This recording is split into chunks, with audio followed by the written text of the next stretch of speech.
Lulutuin ko ngayon ay paksiw na pata or humba. Ito yung pata.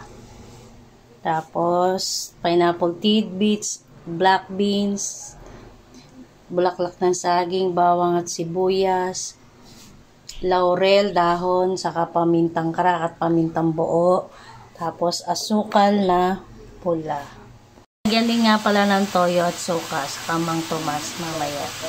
Pirito ko na sandali hanggang maging golden brown. Tapos nilagyan ko lang yan ng paminta at asin. Yan yung mga nabibili sa palengke na chop-chop na kaya walang taba yan. Hindi kami kumuha ng taba. Nasa gilid yung bawang.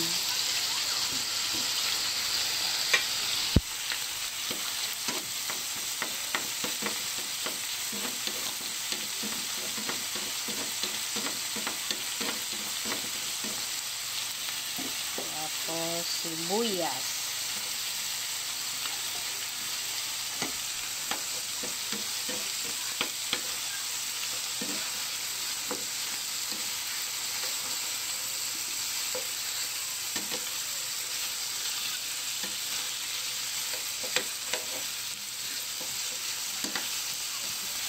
Yan, isa lang natin ng mabuti hanggang mag-brown yung baboy.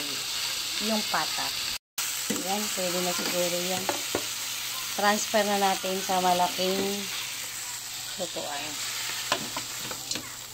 Tapos lalagyan na natin ng toyo, sabaw at suka.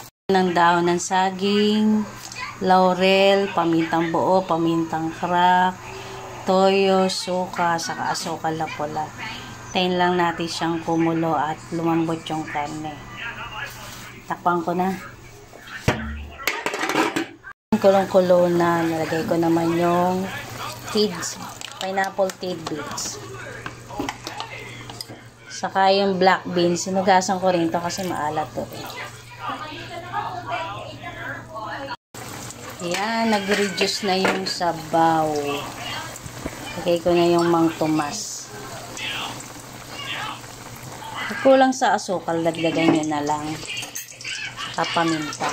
Ako kasi mapaminta talaga ako. Yan, sandali na lang to. Yan, luto na to. Patayin ko na. Sarap nga eh. Burrito ng anak ko to, kaya lagi kong niluluto.